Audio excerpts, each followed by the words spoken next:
Welcome to Healthy Living. I'm Lori Johnson. Thanks for joining us. Today we're talking about a topic that pertains to so many of us, anxiety, and how to minimize that anxiety with, believe it or not, our diet.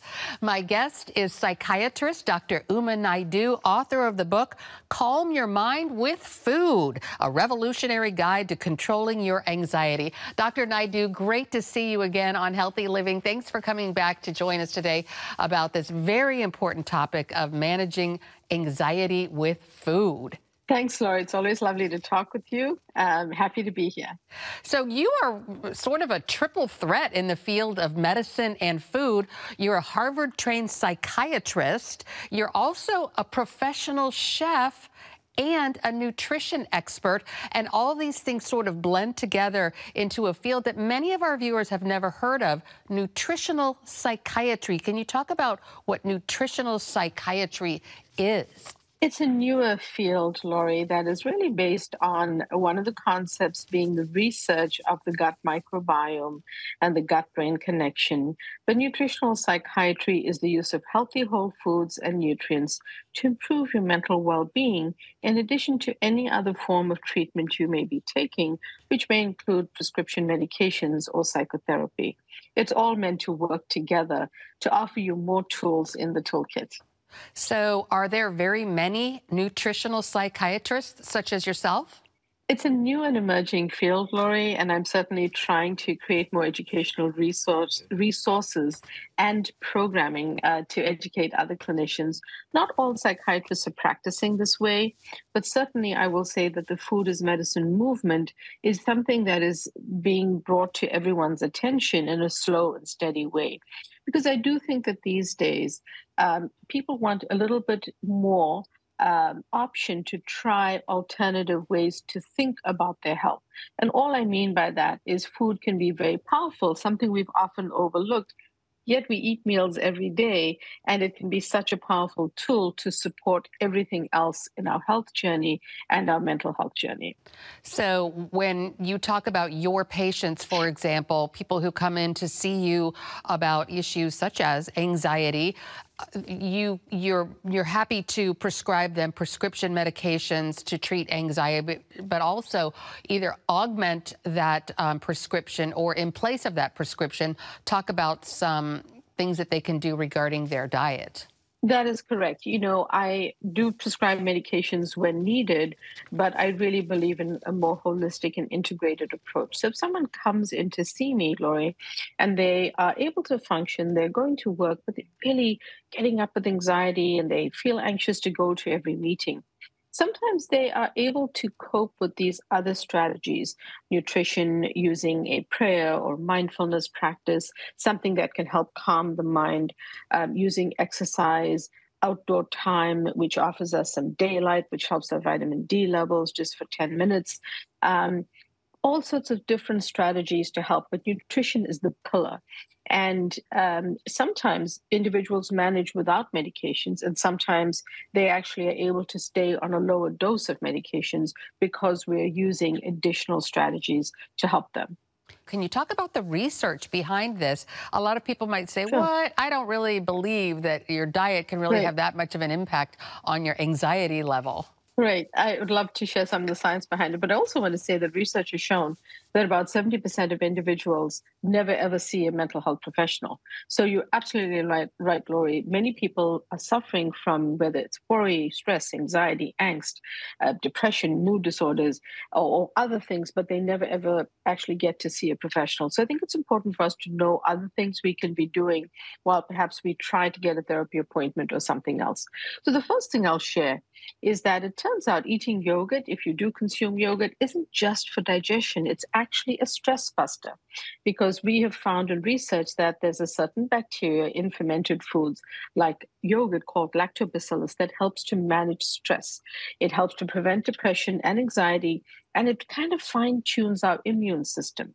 So, you know, this is research that was done this year at the University of Virginia Medical School, and it's really helping us to understand more about other ways we can manage our stress. Another one is that you don't realize this, but stress actually can begin in the gut, even though we might perceive it elsewhere in our body. Stress in the mind can sometimes actually start in the gut. So we think, well, we're feeling anxious, but actually there could be an issue with our digestive system. It could be that we are eating foods that are driving a process called inflammation and making our gut environment we undergo something called dysbiosis with the microbes that reside there. There are trillions of microbes that live in the gut that are there to help us. So it's important to look at this in a bidirectional way and try to find ways that we can help ourselves through the use of different foods. It really is shocking to so many of us that the foods that we eat can have such a huge impact on our mood and our level of anxiety. And it's actually pretty encouraging, because if you're feeling down, if you're feeling anxious, you might want to take a look at what you've been eating. And how long after a person changes their diet can they expect to see a turnaround in their anxiety levels? You know, Lori, in my clinical practice, sometimes people notice a change within a week. They might notice they're sleeping better. But usually it's a slow and steady process. So it takes between 1 to 3 weeks. But people do notice feeling better almost within the first week. And that is because they're tweaking some dietary habit, some food habit that might have been actually worsening their anxiety. What we need to understand is that it's a marathon and not a sprint. And consistently, most of the time, trying to eat a healthy whole foods diet is going to help conditions like anxiety. So it's really getting on board with making some good changes to really target how we can help those microbes and manipulate in a positive way the gut environment to help conditions like anxiety, because we know things like there's a bacteria called Lactobacillus rhamnosus, which actually targets anxiety through receptors, GABA receptors in the gut. So, you know, the science is unfolding, and it's for us to really use it to our best health benefit through food. So you mentioned yogurt that has the good bacteria. What are some other things that people should be / could be eating and drinking that can improve our gut microbiome? Yes, and I break this down as CALMS, CALMS, so that people can remember it in the supermarket. Roy, these are just some of the foods. There are many more that I list in the book with the science behind them. But this is just a sort of a cheat sheet, so to say, so you remember these as you're shopping. One is the C is for colors. We want all those colors of vegetables and berries because those bring positive nutrients to our body and mind. Extra dark chocolate, that's the next C. Chocolate is great, especially the extra dark kind. We're not talking candy bars here. So that has a very good plant-based source of iron, and many people may be iron deficient, especially women and children. Vitamin C, very important nutrient for the brain and the gut, and also helps the absorption of iron from foods like chocolate. And the fourth C is chickpeas. Chickpeas, great source of tryptophan, which is a precursor to a very important neurotransmitter, serotonin. It contains tryptophan, and tryptophan helps with serotonin. The A is for anthocyanins and ashwagandha and antioxidants. So think blue from blueberries. Think ashwagandha. If you wish to speak to your doctor about a supplement, this is one that has a lot of good evidence for anxiety. And simply antioxidants, again, think of those colors and fruit and vegetables and the foods that we eat that are really helping our body and mind. So you've gone through C and A. You have LMS. We're going to take a quick break and get back to those other pillars of good health, how to minimize your anxiety. We're talking with Dr. Uma Naidoo. She is a nutritional psychiatrist and the author of the book, Calm Your Mind with Food, a revolutionary guide to controlling your anxiety. Stay with us. We'll be right back.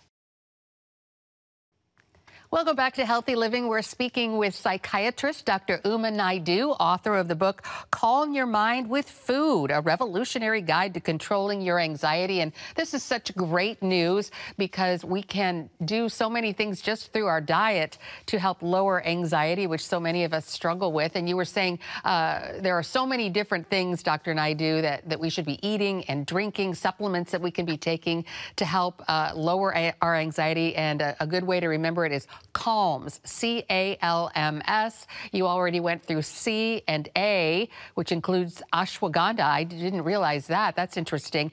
Can you talk about the L-M-S?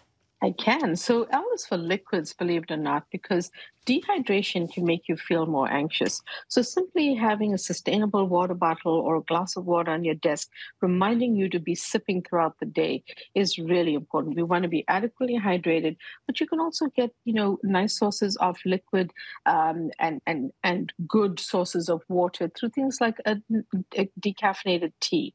A green tea that's decaffeinated or a passion flower tea can be very calming for the mind. The M is for more omega 3s. Now, we know that omega 3s, we've heard about them before. They're found in wild caught salmon, in different types of fatty fish, plant based sources on things like chia seeds and flax seeds. These are really important for brain health, but they also fend off stress and anxiety. So important to have these in our diet on a regular basis. And S is for spices and herbs. Again, something we often overlook in our kitchen. Spices have powerful antioxidant and anti-inflammatory properties. So start to add those in, as well as those fresh herbs to your meals, your vegetables, your roast chicken, whatever it is that you're making.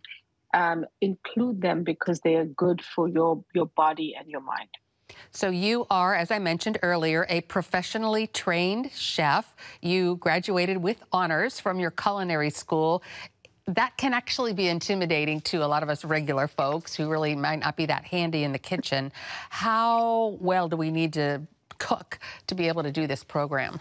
Lori, I started cooking later in my life because I grew up in a large family and honestly, everyone else cooked.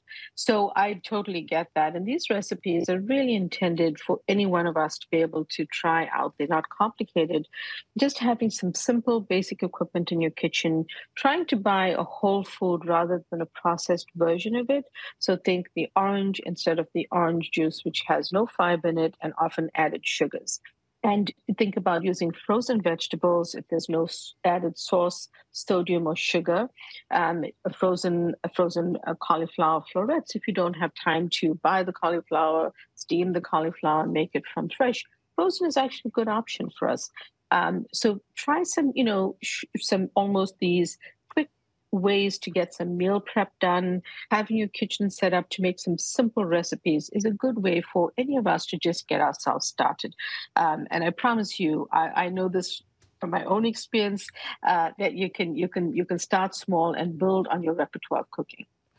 And you did mention the importance of spices. Traditionally, Americans don't hardly use any spice except maybe a little salt and pepper. How important is it to use fresh spices rather than the kind that we have in our cupboard in the pantry, in the bottles that are dried? Are those okay? Dried spices are completely fine. Usually they're more concentrated. So if you're using the fresh herbs, you probably only need half the amount if you're making a recipe. The dried spices is completely fine. They usually have a shelf life of about a year to retain the flavor.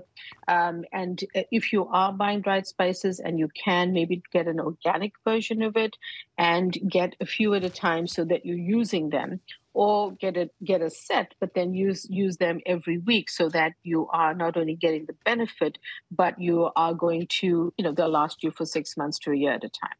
And in addition to the recipes in your book, you also have meal plans. It's great that you sort of help people spell out their meals as well, rather than just the recipes. Correct. And the idea was to create an anti-anxiety shopping list, which we find in the book. So creating that list, so you literally can take a photograph or make a list of your own from the book, take it, and you know that you're set up for that week.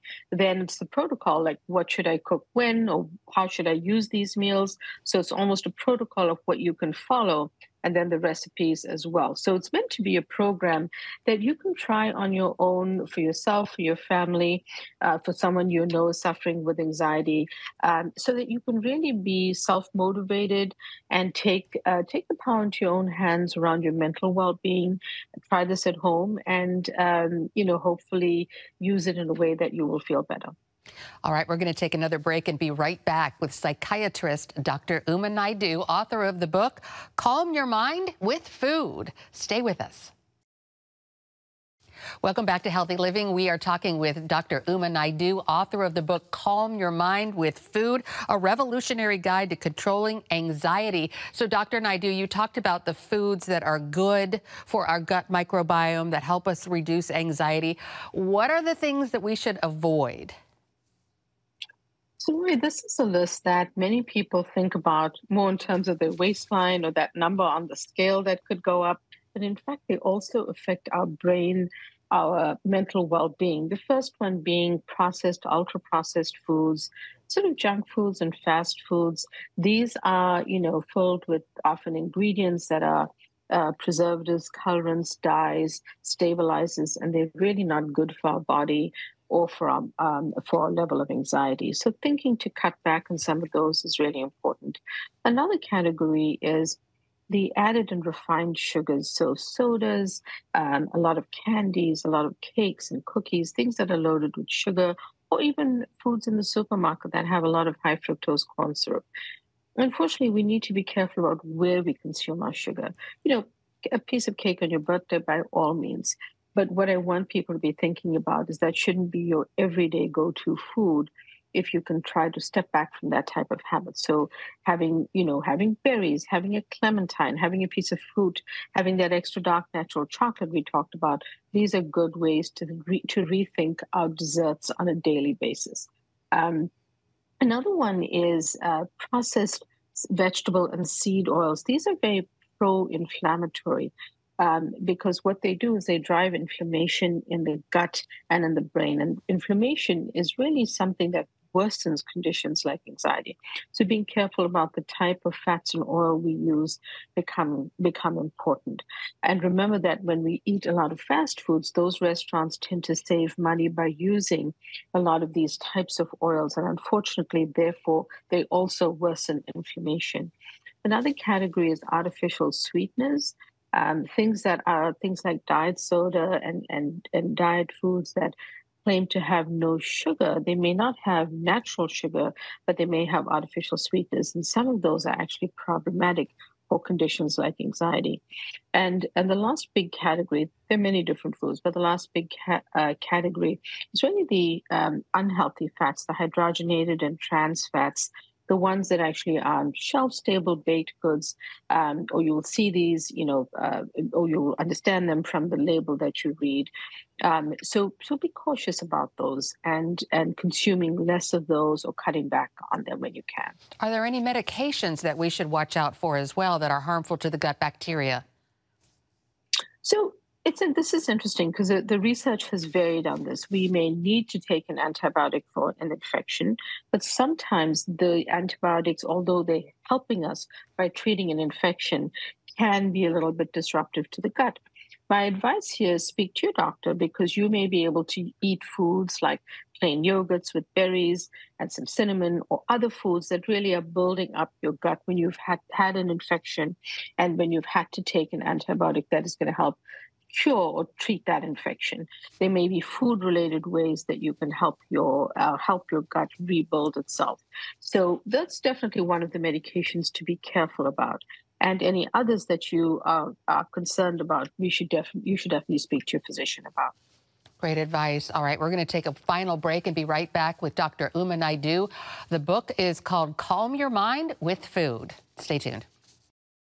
Welcome back to Healthy Living. We're talking with Dr. Uma Naidoo, author of the book Calm Your Mind with Food. And Dr. Naidoo, you said sugar and processed foods are some of the worst things for anxiety.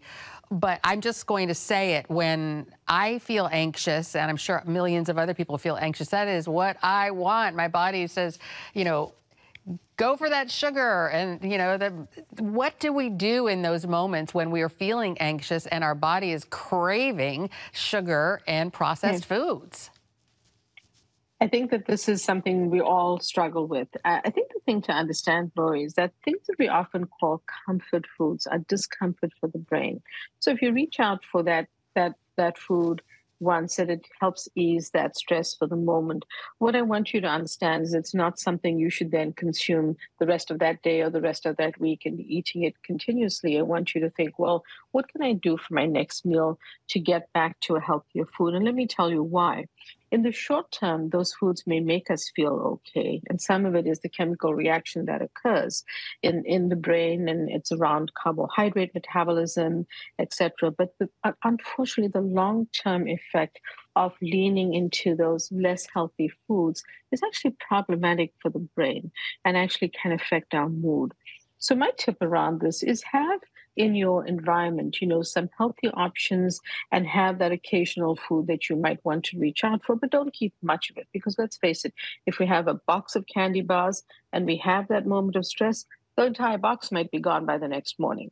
So how do we control our environment in a healthier way to make sure that we reach out for better options, a piece of fruit, a piece of extra dark chocolate, a chia seed pudding, something that will still have a sweet taste or texture that you might like, but not be just, the slice of cake, or the candy bar that we may look for all of the time. So I think it's about doing this in moderation and finding ourselves our way back to a healthier meal the next time, so that we can calm our mind. Because if that's all we're going to eat, unfortunately, it's going to drive our anxiety in the wrong direction. Makes sense. Those healthy substitutions, those could work too. Well, unfortunately, Dr. Naidoo, we're out of time. Wish we could talk longer. How can folks find out more about you and get your book? Thank you. So you can go to your local bookstore or online retailer. You can check it out on my website, umanaidoomd.com. Follow me on social media and sign up for my newsletter at my website, umanaidoomd.com. And the book is available there as well as all retailers online, and I hope it'll be helpful to you. I'm sure it will be, and to many of our viewers. Dr. Naidoo, thank you so much for being with us today. It's great to see you. Thanks so much, Lori. Always lovely to talk with you. Once again, the book is called Calm Your Mind with Food, a revolutionary guide to controlling your anxiety. That's all the time we have for this edition of Healthy Living. I'm Lori Johnson. Thanks for joining us. We'll see you again next week.